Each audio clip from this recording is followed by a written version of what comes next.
Il y a des phrases qui, dans le football africain, ne sont jamais prononcées au hasard.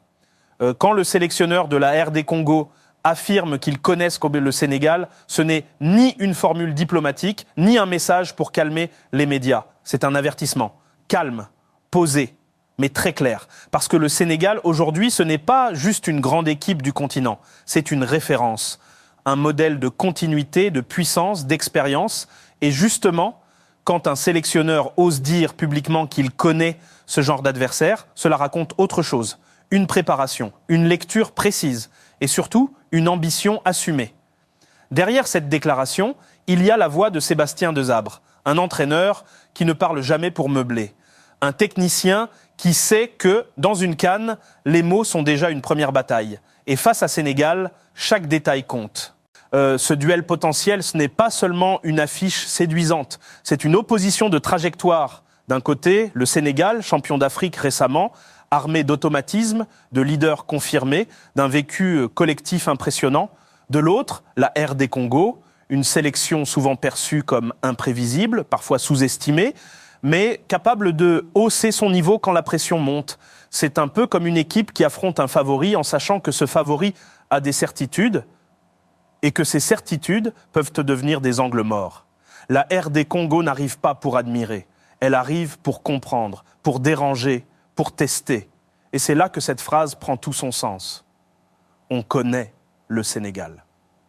Connaître, ça veut dire quoi dans le langage d'un sélectionneur? Ça veut dire connaître leurs temps forts, leurs moments de gestion, leurs habitudes en phase sans ballon, leurs réactions quand le match ne va pas dans leur sens. Ça veut dire avoir disséqué, analysé, préparé. Dans la suite, on va voir pourquoi cette confrontation est bien plus équilibrée qu'on ne le croit souvent et en quoi la RD Congo a des arguments concrets pour exister pleinement face à un géant du continent. Pourquoi cette déclaration compte autant au fond? Parce qu'elle s'inscrit dans un contexte bien précis. La RD Congo n'est plus cette sélection qui avance uniquement à l'instinct. Depuis plusieurs compétitions, on sent une volonté claire de structurer, d'organiser, de donner une identité lisible à RD Congo. Et face à un adversaire comme le Sénégal, cette identité devient une arme, pas un luxe. Le Sénégal, tout le monde le respecte. Mais justement, trop d'équipes entrent sur le terrain déjà battues dans la tête.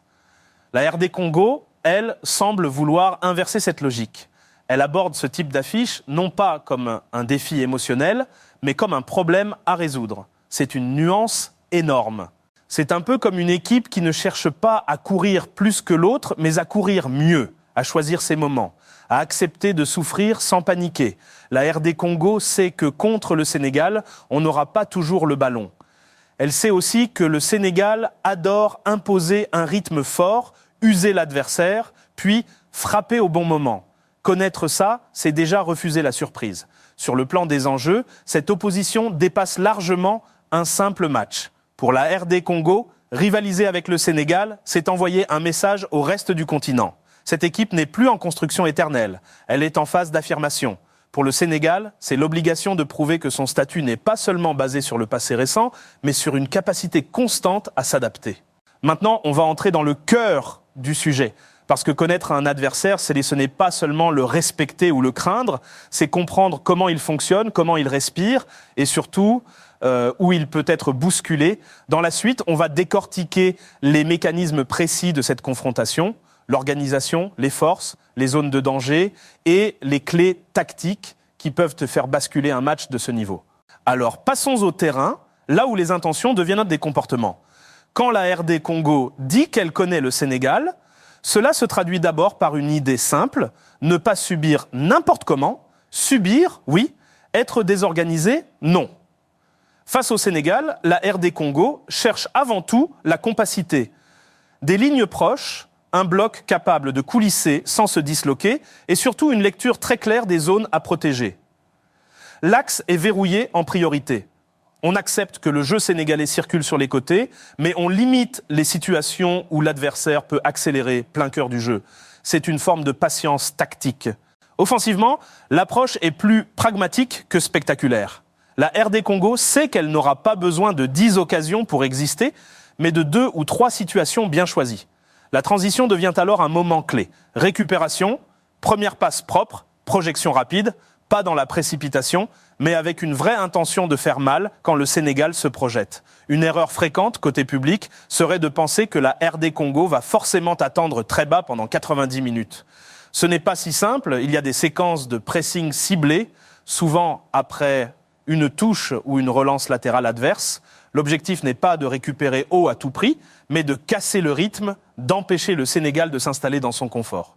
Autre malentendu courant, croire que le Sénégal est imprenable dès qu'il mène. En réalité, quand il est contraint de défendre plus longtemps que prévu, son jeu devient plus direct, parfois plus lisible. C'est là que la RD Congo peut exister, en restant discipliné, sans se livrer inutilement. Pour le spectateur, il y a plusieurs signaux simples à surveiller dès les premières minutes. Si la RD Congo gagne ses duels axiaux et ressort proprement sur les premières transitions, c'est un très bon signe. Si le Sénégal monopolise le ballon sans créer de décalage net, cela signifie que le plan congolais fonctionne. À l'inverse, si les lignes congolaises s'étirent trop tôt, l'alerte est immédiate. Dans les scénarios alternatifs, tout peut évidemment évoluer. Un but rapide change les équilibres. Une adaptation de système, un replacement en cours de match, une pression du public. La CAN reste une compétition d'émotions autant que de tactique. Mais justement, plus une équipe est préparée, moins elle panique quand le scénario s'éloigne du plan initial. En résumé, cette phrase du sélectionneur n'est ni une provocation, ni une promesse irréaliste. C'est une lecture, une manière de dire. On sait ce qui nous attend et on a travaillé pour y répondre. Petit rappel avant de conclure, dans le football, surtout en Coupe d'Afrique, rien n'est écrit à l'avance. Le respect, le fair play et la nuance doivent toujours primer sur les certitudes et les jugements définitifs.